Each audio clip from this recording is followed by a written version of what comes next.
Hello बच्चों। तो आज हम शुरू करने जा रहे हैं पोलिनोमियल्स क्लास 10th का, जिसकी ये पार्ट 1 वीडियो है कॉन्सेप्ट्स की। ये चैप्टर 2 है हमारा एनसीईआरटी का। और बोर्ड क्लासेस में भी बहुत इम्पोर्टेंट चैप्टर ये रहता है। तो आज हम इसको शुरू करते हैं, और कुछ और इसमें चीज़ें जो बचेंगी वो हम नेक्स्ट पार्ट में वीडियो के कवर करेंगे। और जो सॉल्यूशंस होंगे हमारे वो भी हम कवर करने की कोशिश करेंगे एनसीईआरटी की। ठीक है, तो मेरा नाम है प्रिंस परासर और आप देख रहे हैं स्टडी फोबिया चैनल। सो बने रहिएगा हमारे साथ। तो हम शुरू करते हैं। ठीक है बच्चों, तो हमें आज पढ़ना है पोलिनोमियल्स। सबसे पहले पोलिनोमियल्स को पढ़ने से पहले हमारे पास बहुत सारी ऐसी चीज़ें होती हैं जो पढ़नी होती है, कुछ चीज़ें। तो वो हम देख लेते हैं कि क्या क्या हैं। उनको समझने के बाद आपको पोलिनोमियल और अच्छे से समझ में आएगा। तो सबसे पहली जो हमें चीज़ यहाँ पे पढ़नी होती है वो हम देख लेते हैं। वो होती है हमारी वेरिएबल। वेरिएबल होती है, इसको हिंदी में चर बोलते हैं। जो हिंदी मीडियम वाले बच्चे होंगे वो भी देख सकते हैं, समझ सकते हैं इसको। तो वेरिएबल जो होता है वो आप पिछली क्लासेस में भी आप थोड़ा बहुत उसका नॉलेज लेके आए होंगे और आपको पता होगा। तो वेरिएबल हम समझना चाहते हैं कि वेरिएबल क्या होती है।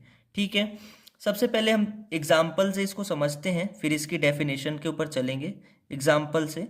तो वेरिएबल क्या होती है? वेरिएबल का मतलब होता है जिसकी वैल्यू हमेशा वेरी करती है, मतलब बदलती रहती है। ठीक है, मतलब जैसे हमारे पास मान लो कि एक्स, वाई, ए, बी, एटसेट्रा, ये सारी चीज़ें जो हम मैथ्स में, आपने भी बहुत सारी इक्वेशंस और अलग अलग चीज़ों में इसको यूज़ किया होगा अलजेब्रा में। तो वहाँ पे एक्स, वाई, ए, बी, सी, इस टाइप की ए टू जेड जितनी भी चीज़ें होती हैं वो सारी हम रख सकते हैं। अल्फ़ाबेट जो भी होता है हमारे पास 26। तो ये होती हैं हमारी वेरिएबल्स। अब इनकी वैल्यू जो होती है वो हमेशा चेंज होती रहती है। क्यों वैल्यू चेंज होती रहती है? क्योंकि अलग अलग सिचुएशन में इसकी वैल्यू अलग अलग आ जाती है। जब भी मान लो आपके पास कोई एक इक्वेशन दी हुई है, x+1, तो और यहाँ पे इज इक्वल्स टू 2 ऐसे दिया हुआ है। तो यहाँ पे आपको x की वैल्यू जो देखने को मिलेगी वो +1 इधर माइनस में चला जाएगा 2 के।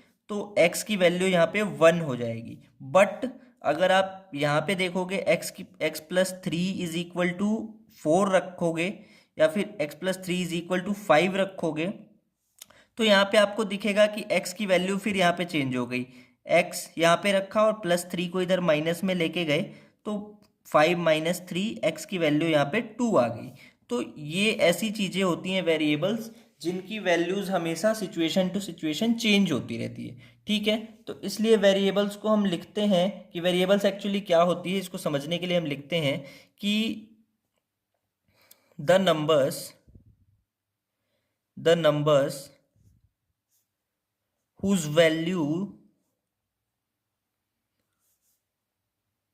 value gets changed situation to situation,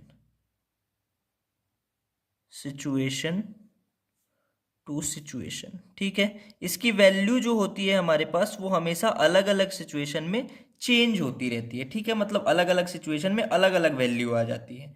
ठीक है, तो इसलिए हम यहाँ पे बोलते हैं कि x की जो वैल्यू है वो x हो या y हो या a हो या b हो, मतलब अल्फ़ाबेट्स में से हमारा कोई भी हो, तो इनकी वैल्यू जो है हमेशा चेंज होती रहती है। ठीक है, तो सबसे पहली इसमें जो चीज़ समझनी थी हमें पोलिनोमियल्स में वो ये था कि वेरिएबल्स क्या होते हैं। ठीक है, उसके बाद हमें दूसरी अगली चीज़ समझनी होती है, वो होता है कांस्टेंट।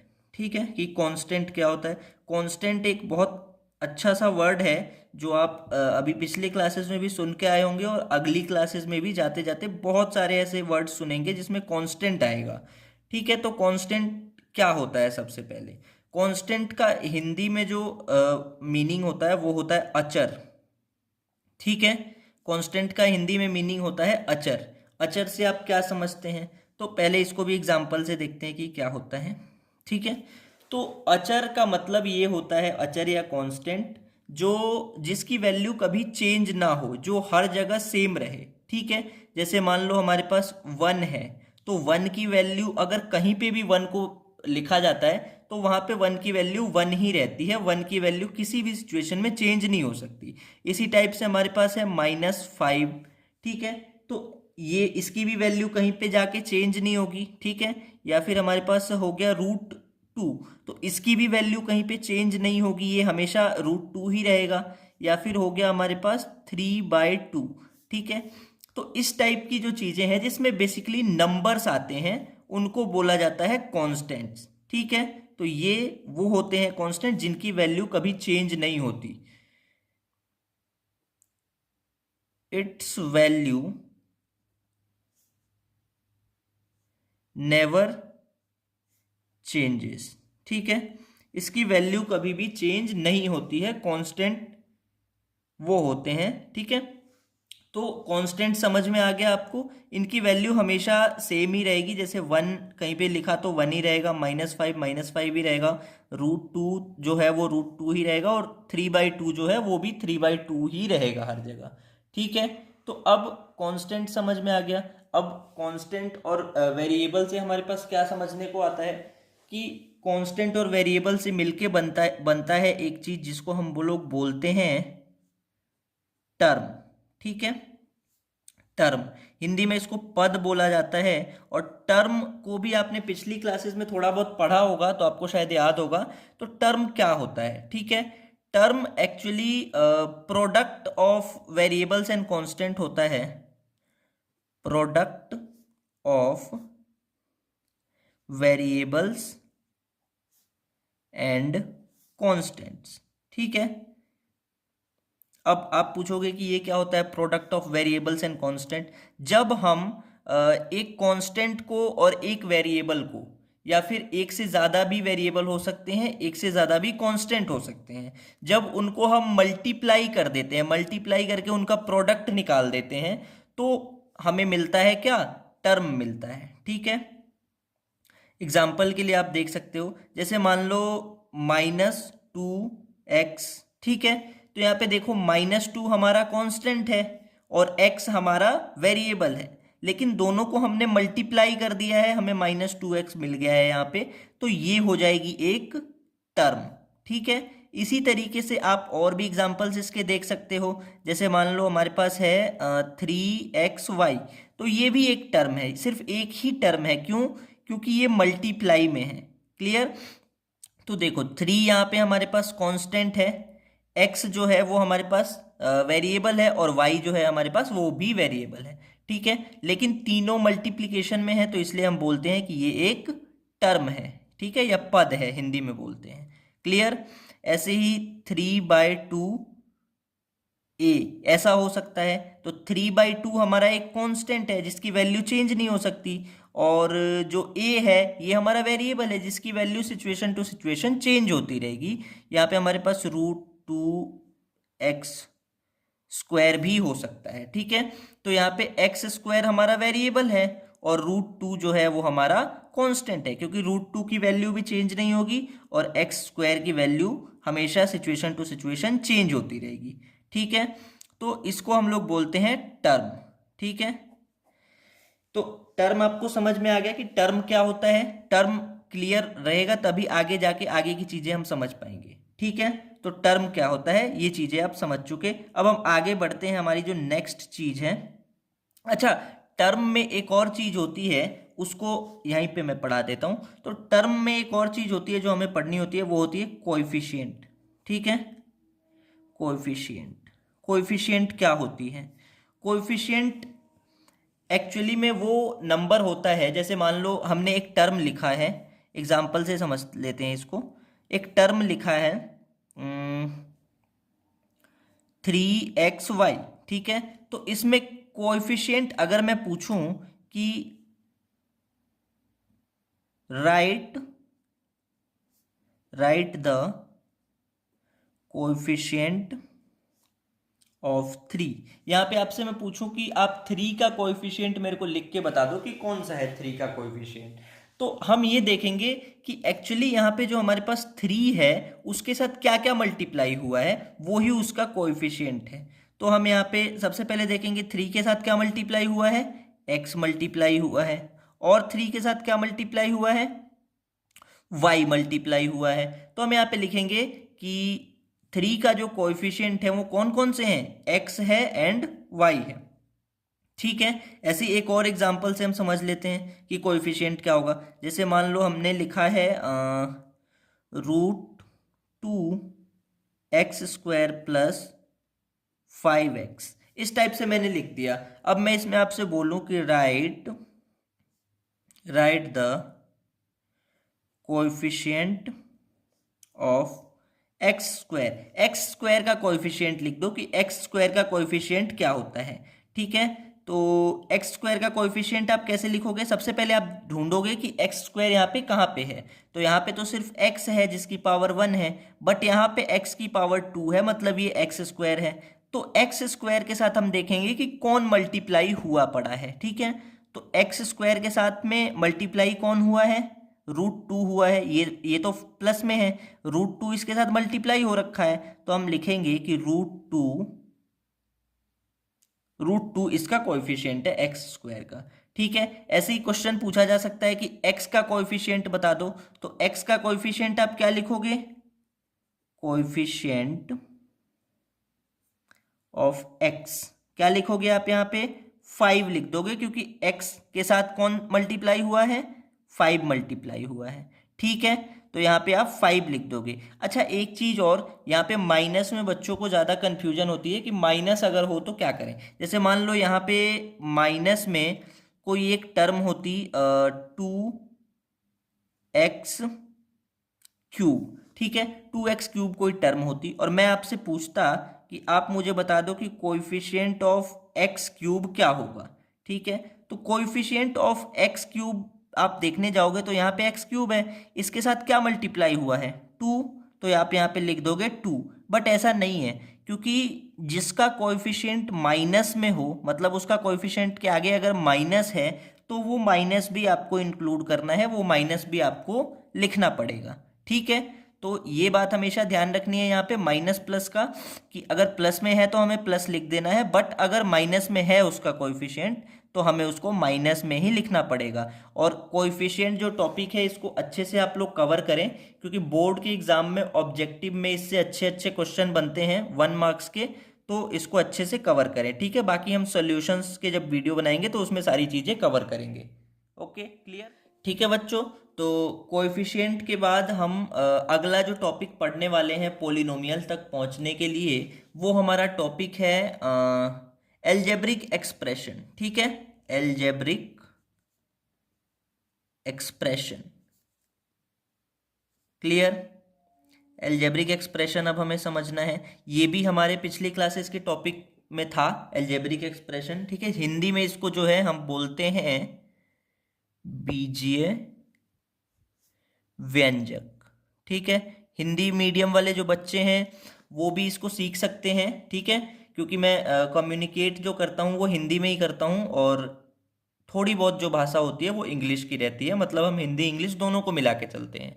ठीक है, तो अलजेब्रिक एक्सप्रेशन इसको अब कैसे समझें, इससे पहले हमने एक चीज समझी थी कि टर्म क्या होती है। ठीक है, टर्म हमने समझा था कि जब हम कांस्टेंट को और वेरिएबल को मल्टीप्लाई कर देते हैं अलजेब्रिक एक्सप्रेशन बन जाता है। ठीक, सॉरी, टर्म बन जाती है। अब एग्जाम्पल से सबसे पहले हम समझते हैं अलजेब्रिक एक्सप्रेशन को, उसके बाद हम इसका डेफिनेशन लिखेंगे। तो एग्जाम्पल से अगर हम इसको समझने की कोशिश करें अलजेब्रिक एक्सप्रेशन को, तो जब हम एक या एक से ज़्यादा टर्म को प्लस या माइनस में ज्वाइन कर देते हैं तो उसको हम बोलते हैं कि वो हमारे पास अलजेब्रिक एक्सप्रेशन बन चुकी है। ठीक है, जैसे मान लो हमारे पास एक टर्म है 3x, इसमें हमने एक और टर्म जोड़ दी 2y। ठीक है, इसमें हमने एक और टर्म माइनस में ज्वाइन कर दी, वो है हमारा 3। ऐसा हमने कर दिया तो इसमें 3 टर्म्स आ गई हमारे पास, 1 2 3। ठीक है, 3 टर्म्स आ गई, और ये हमारा जो है एक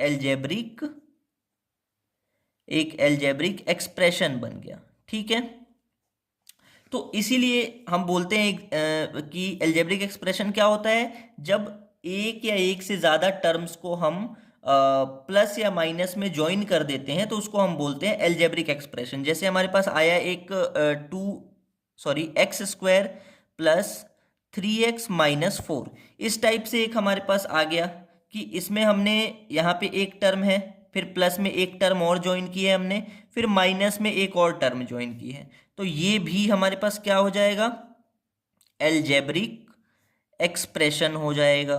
ठीक है, एल्जेब्रिक एक्सप्रेशन क्लियर हो रहा है सबको। जैसे मान लो इसमें और भी तरह के हमारे पास बहुत टाइप के एग्जांपल्स आ सकते हैं। जैसे मान लो हमारे पास एक आ गया Y cube plus 2y² minus 3y+4, इस टाइप से आ गया। ध्यान से देखो, इसमें एक टर्म ये रही, इसके साथ हमने एक टर्म जो है 2y², इसको प्लस में ज्वाइन कर रखा है, फिर माइनस में 3y, इसको माइनस में यहाँ पे हमने ज्वाइन कर रखा है। ठीक है, फिर यहाँ पे प्लस में हमने एक और टर्म 4 को ज्वाइन कर रखा है, तो इसको भी हम बोलेंगे कि ये क्या है, ये एल्जेब्रिक एक्सप्रेशन है। ठीक है, तो एल्जेब्रिक एक्सप्रेशन सबको क्लियर हुआ कि एल्जेब्रिक एक्सप्रेशन क्या होता है। इसमें ये ध्यान रखें आप लोग कि एल्जेब्रिक एक्सप्रेशन में बहुत सारे एग्जाम्पल्स हो सकते हैं। जैसे हम इसमें फ्रैक्शंस में भी ले सकते हैं, 2/3 x² हो गया,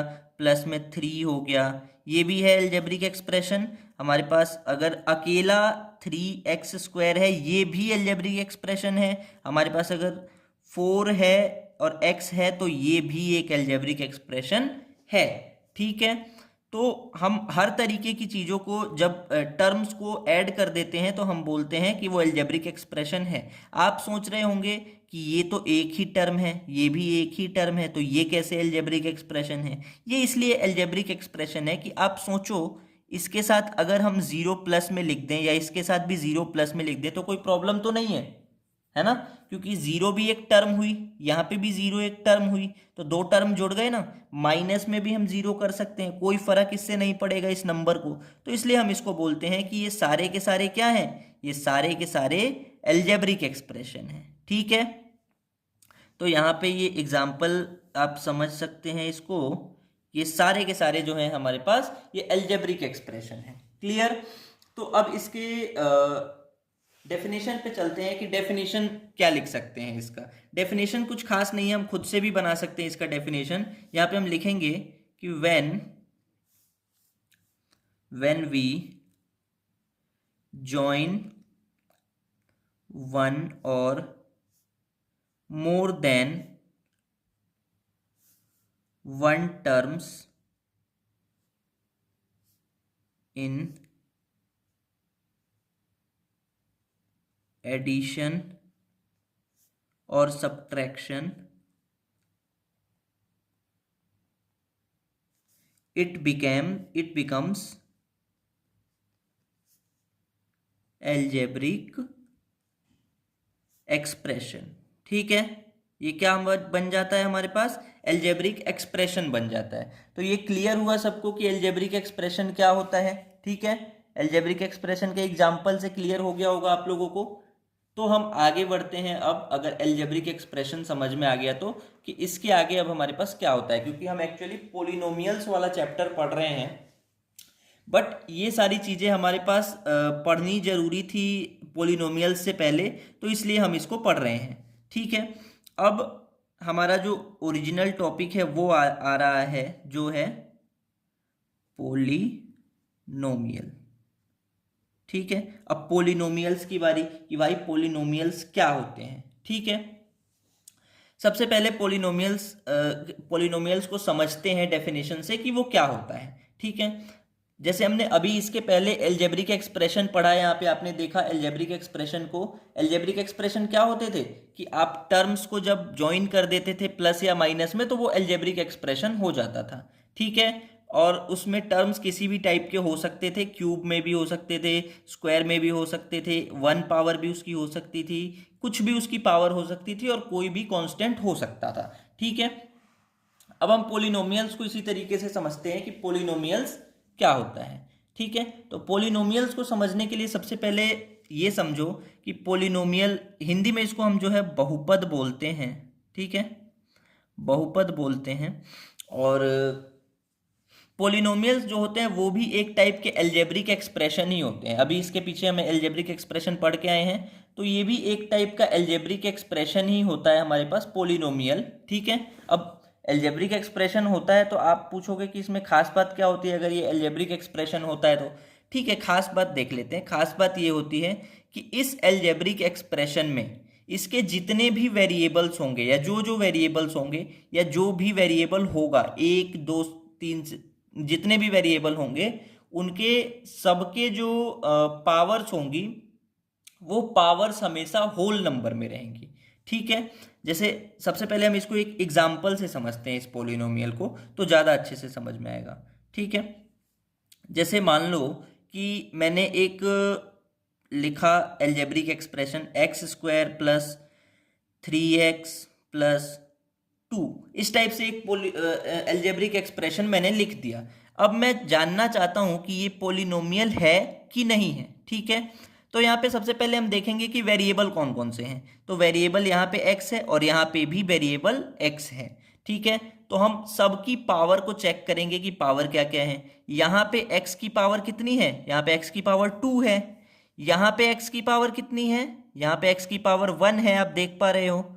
और यहाँ पे क्या है, यहाँ पे तो x है ही नहीं, मतलब यहाँ पे x की पावर जो है वो 0 है। ये x की पावर 0 इसलिए है, मैंने इसलिए लगाया क्योंकि एक्सपोनेंट्स में आपने ये चीज़ पढ़ी होगी कि a की पावर जब 0 होती है, कोई भी नंबर हुआ a, तो उसकी पावर अगर 0 होती है तो उसकी वैल्यू हो जाती है 1। ठीक है, यहाँ पे हम ये चीज़ हमने पढ़ रखी है कि a की पावर जब 0 होगी तो इसकी वैल्यू हो जाएगी 1। तो इसलिए x की पावर 0 है, इसकी वैल्यू 1 हो गई होगी और इसके साथ मल्टीप्लाई होकर ये 2 ही रह गया होगा। तो यहाँ पे x की पावर 1 थी और यहाँ पे x की पावर 0 है। ठीक है, तो हम चेक करेंगे कि x की जितनी भी इसमें पावर्स हैं वो सारी की सारी पावर्स होल नंबर है कि नहीं है। ठीक है, सबसे पहले ये 2, तो 2 तो होल नंबर है। ठीक है, 1, x की पावर यहाँ पे 1 है तो 1 भी होल नंबर में आता है, और 0 पावर है तो 0 भी होल नंबर में आता है। ठीक है, मतलब यहाँ पे खास बात क्या है कि पावर्स हमेशा होल नंबर्स में रहनी चाहिए, मतलब पावर्स हमेशा 0 से इन्फिनिटी में होनी चाहिए, यानी कि 0 1 2 3 4 5, मतलब पावर्स सारी पॉजिटिव रहनी चाहिए और होल नंबर्स रहनी चाहिए। ठीक है, पावर्स जो है वो नेगेटिव नहीं होनी चाहिए और पावर्स जो है वो नेगेटिव के साथ साथ फ्रैक्शन में भी नहीं रहनी चाहिए, या ऐसा कहें कि फ्रैक्शन में भी नहीं रहनी चाहिए, डेसिमल में भी नहीं रहनी चाहिए, ऐसा कुछ नहीं रहना चाहिए। ठीक है, जैसे तो यहाँ पे अब तीनों ही जो है पावर्स वो क्या है, होल नंबर्स हैं। 0 भी होल नंबर है, 1 भी होल नंबर है, 2 भी होल नंबर है। तो इसको हम बोलेंगे कि ये क्या है, दिस इज अ पोलिनोमियल। ये क्या है, ये एक पोलिनोमियल है। क्लियर। अब ऐसे बहुत सारे एग्जाम्पल हो सकते हैं पोलिनोमियल के, जैसे मान लो मैंने एक एग्जाम्पल लिखा पोलिनोमियल का 3y प्लस 2। ठीक है, इस टाइप से मैंने एक एग्जाम्पल लिया पोलिनोमियल का और मैं इसको चेक करना चाहता हूं कि ये पोलिनोमियल है कि नहीं है। ठीक है, तो यहाँ पे देखो ध्यान से, y की पावर 1 है और यहाँ पे y की पावर कुछ नहीं है, मतलब y है ही नहीं, तो y की पावर हम 0 रख लेंगे क्योंकि इसकी पावर 1 हो जाएगी। ठीक है, इस प्रॉपर्टी के हिसाब से। तो यहाँ पे y की पावर एक जगह तो 1 है और दूसरी जगह 0 है, दोनों के दोनों होल नंबर्स हैं। क्लियर, दोनों के दोनों होल नंबर्स हैं, तो this is also a polynomial, ये भी एक पोलिनोमियल है। ठीक है, अब आप पूछोगे कि हर चीज तो इसमें पोलिनोमियल है, तो फिर पोलिनोमियल कौन नहीं है। ठीक है, जैसे मान लो उसका भी हम एक एग्जांपल लिखते हैं। जैसे मान लो हमारे पास एक एग्जांपल है 5x² plus 4 root x plus 3, इस टाइप से मैंने एक ले लिया एग्जांपल। ठीक है, तो यहाँ पे मैंने एग्जांपल लिया, तो मैं इसको चेक करना चाहता हूँ कि ये पोलिनोमियल है कि नहीं है। ठीक है, यहाँ पे हम देखेंगे कि x की पावर कितनी है, यहाँ पे x की पावर जो हमारा वेरिएबल है उसकी पावर यहाँ पे 2 है। फिर उसके बाद यहाँ पे हम देखेंगे तो ये रूट x है, यहाँ पे हम समझते हैं इसको रूट x है। तो हम हमेशा शुरू से देखते आए हैं कि रूट में जो भी चीज़ें रहती हैं इसकी पावर अगर हम जानना चाहें, जैसे यहाँ पे रूट में x है, तो इस x की पावर अगर हम जानना चाहें तो इसकी पावर हमेशा होती है 1/2, हाफ होती है इसकी पावर। ठीक है, ये हम जानते हैं बेसिकली। हमारी ये बेसिक प्रॉपर्टीज़ हैं। तो वहाँ से हमें पता चला कि x की पावर 1/2 है। ठीक है, तो यहाँ पे तो x की पावर 1/2 है, और यहाँ पे चेक करेंगे तो x की पावर 0 है। ठीक है, यानी कि क्लियर। तो अब हम चेक करेंगे कि तीनों के तीनों पावर्स जो है वो होल नंबर है कि नहीं है। ठीक है, तो ये तो होल नंबर है, ये भी 0 भी होल नंबर है, क्योंकि 0 और 2 होल नंबर है, बट 1/2 जो है वो होल नंबर नहीं है। ठीक है, हम जानते हैं इस बात को, क्योंकि होल नंबर में कौन कौन से आते हैं, 0, 1, 2, 3 और यहाँ से लेके इन्फिनिटी तक जो भी नंबर्स होते हैं पॉजिटिव में वो होल नंबर्स में आते हैं, बट फ्रैक्शंस नहीं आते। तो 1/2 तो हमारा फ्रैक्शन है, तो ये होल नंबर नहीं हुआ। तो होल नंबर नहीं हुआ, इसलिए हम बोलेंगे कि this is not a polynomial. ठीक है, तो इसको हम बोलते हैं कि पोलिनोमियल क्या होता है। पोलिनोमियल को हम समझ गए अच्छे से कि जब भी पावर होल नंबर होगी तो इसको हम बोलेंगे पोलिनोमियल। ठीक है, इसका अगर हम डेफिनेशन लिखना चाहें तो डेफिनेशन हम लिखेंगे कि अगर मान लो यहाँ पे हम लिखेंगे the algebraic expression, the algebraic expression with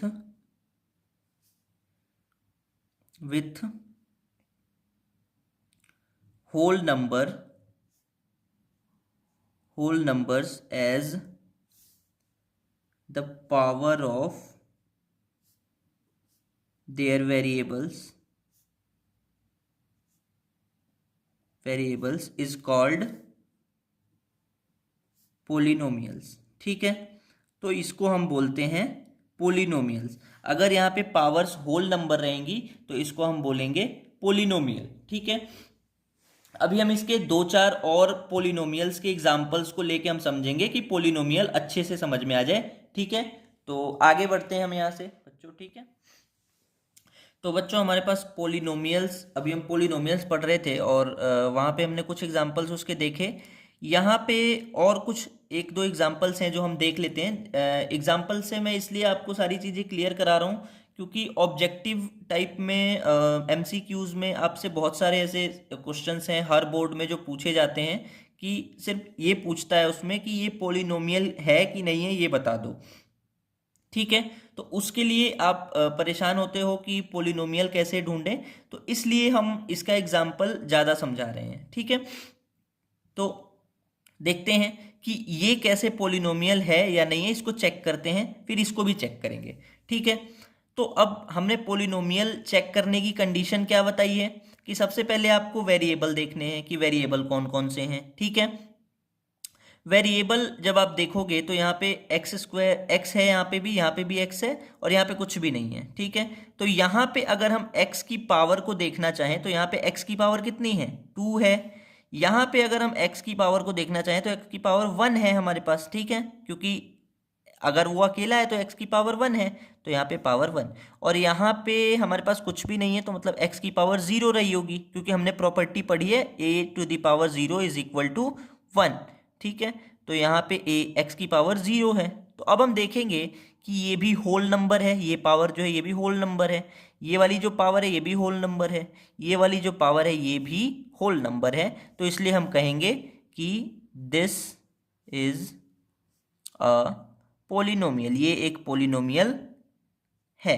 ठीक है, ऐसे ही हम इसको चेक करते हैं कि ये पोलिनोमियल है कि नहीं है। ठीक है, तो हम देखना चाहेंगे कि मतलब हम चेक कैसे करें। सबसे पहले तो यहाँ पे हम देखेंगे कि 1+x है, अपॉन में इसके x² है, और हमारे पास प्लस में 2x है और यहाँ पे 3 है। ठीक है, तो इसकी हम पावर देखना चाहेंगे सबसे पहले, फिर इसकी पावर भी देखना चाहेंगे और इसकी भी हम पावर देखना चाहेंगे। पावर से हम पता लगाएंगे कि ये क्या है। ठीक है, तो अब हम पता करते हैं इसको। अगर हम तोड़ दें, क्योंकि हम बचपन में ऐसे तोड़ा करते थे, जब दो चीज़ें प्लस में हो या माइनस में हो और उसके जस्ट नीचे कुछ हो डिनोमिनेटर में, तो उसको हम अलग अलग करके लिख सकते हैं। मतलब इसको हम 1/x² प्लस में x/x² लिख सकते हैं, और प्लस में हमारे पास 2x है। है ना, और माइनस में 3 है, इसको भी लिख सकते हैं। ठीक है, तो अब हम इसको देखें तो यहाँ पे 1/x² है। अब हम इसको पहले स्टैंडर्ड फॉर्म में लेके आएंगे कि स्टैंडर्ड फॉर्म क्या होता है, सिंप्लीफाई करेंगे इसको। तो x² है, सिंप्लीफाई करने के लिए क्या करते हैं, बेसिकली हम इसको ऊपर लेके जाते हैं, हमारा जो वेरिएबल होता है उसको ऊपर लेके जाते हैं, तो इसका हमें रेसिप्रोकल करना होगा। तो रेसिप्रोकल करने का मतलब है कि x² को ऊपर लेके जाना, यानी कि x² को जैसे ही ऊपर लेके जाओगे तो हमारी बेसिक प्रॉपर्टी जो है एक्सपोनेंट्स की, वो कहती है कि इसका पावर अगर पॉजिटिव है और आप रेसिप्रोकल कर रहे हो तो इसका पावर नेगेटिव हो जाएगा। ठीक है, ऐसे ही यहाँ पे देखोगे तो यहाँ पे x की पावर यहाँ पे 1 है और यहाँ पे x² है, तो यहाँ पे हमारे पास x की एक पावर से यहाँ की x की एक पावर कट जाएगी, मतलब यहाँ पे हमारे पास क्या बचेगा, यहाँ पे अगर हम देखें तो हमारे पास सिर्फ 1/x बचेगा। ठीक है, मतलब यहाँ पे भी आप देख सकते हो कि यहाँ पे हमारे पास 1/x बचेगा सिर्फ, क्योंकि x की एक पावर से एक पावर यहाँ पे ख़त्म हो जाएगी, और यहाँ पे 2x तो है ही और -3। इसको और सिंपल करते हैं तो x यहाँ पे -2 है, इसको भी रेसिप्रोकल करना पड़ेगा हमें स्टैंडर्ड फॉर्म के लिए। तो यहाँ पे x की पावर 1 है और रेसिप्रोकल करने के लिए ऊपर लेके जाएंगे जब, तो इसकी पावर जो पॉजिटिव है ये नेगेटिव में आ जाएगी, और प्लस में यहाँ पे 2x तो है ही और माइनस में 3 है।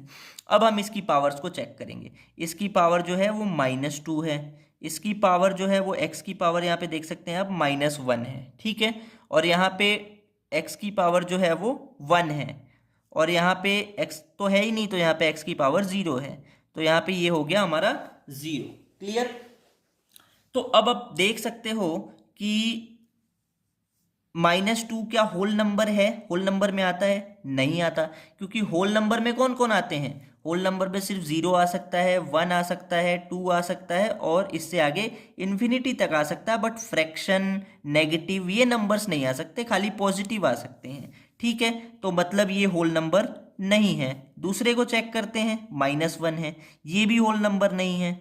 1 तो होल नंबर है, ये भी होल नंबर है, बट हमने पोलिनोमियल की जो हमारी कंडीशन थी उसमें हमने क्या पढ़ा था कि जो सारे पावर्स होने चाहिए वो होल नंबर्स होने चाहिए, बट यहाँ पे 2 पावर तो होल नंबर है ही नहीं, इसलिए हम बोलेंगे कि this is not a polynomial. ठीक है, ये पोलिनोमियल नहीं है, ये बहुपद नहीं है। ठीक है, क्लियर हुई ये चीज। तो आप इसके कुछ क्वेश्चंस जो हैं वो क्वेश्चन पेपर से या फिर बुक्स से निकाल के और भी सॉल्व करने की कोशिश करें, इसके ऑब्जेक्टिव जो क्वेश्चंस होंगे, ताकि इससे पॉलिनोमियल का जो कॉन्सेप्ट है वो पूरी तरह से क्लियर हो जाएगा। ठीक है, और कुछ प्रॉब्लम आए तो आप हमसे कमेंट करके पूछ सकते हैं। ठीक है, तो ये था हमारा पोलिनोमियल जो टॉपिक था, वो अच्छे से हमने एग्जाम्पल के साथ इसको आपको क्लियर करा दिया है, ताकि आपको कोई भी दिक्कत ना आए। हर तरह के इसमें एग्जाम्पल हमने ऐड किए हैं, जिस टाइप के एग्जाम्पल आपसे क्वेश्चंस पूछे जा सकते हैं पेपर्स में, उसके लिए हमने पूरी तरह से सारे एग्जाम्पल्स क्लियर करा दिए हैं। ठीक है, अब इसके बाद एक और चीज जो आपको पढ़नी होती है वो होती है डिग्री ऑफ पोलिनोमियल। ठीक है, डिग्री ऑफ पोलिनोमियल क्या होती है। ठीक है, डिग्री ऑफ पोलिनोमियल क्या होती है। डिग्री ऑफ पोलिनोमियल को आप अब क्या समझोगे, डिग्री ऑफ पोलिनोमियल कुछ खास नहीं होती। अगर आपको पोलिनोमियल अच्छे से समझ में आ गया है तो डिग्री ऑफ पोलिनोमियल भी आ जाएगी। एक्चुअली इसका जो डेफिनेशन होता है वो होता है, कुछ ज़्यादा बड़ा नहीं लिखेंगे हम, highest power of variable, highest power of variable is called degree. ठीक है, जो हमारी वेरिएबल जो होता है हमारा पोलिनोमियल में, उसकी जो हाईएस्ट पावर होती है वो हम कहते हैं उसको क्या, डिग्री। ठीक है, एग्जाम्पल से इसको भी हम समझने की कोशिश करते हैं।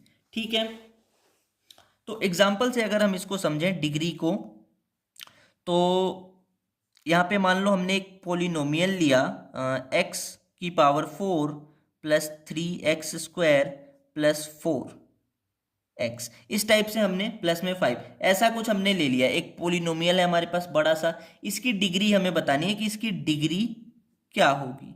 ठीक है, तो सबसे सबसे पहले हम देखेंगे कि इसमें वेरिएबल कौन सा है। यहाँ पे भी x है, यहाँ पे भी x है, यहाँ पे भी x है और यहाँ पे कुछ नहीं है, ठीक है, मतलब यहाँ पे भी x की पावर 0 होगी, ठीक है। तो अब हम देखते हैं कि कहाँ पे x की पावर कितनी है।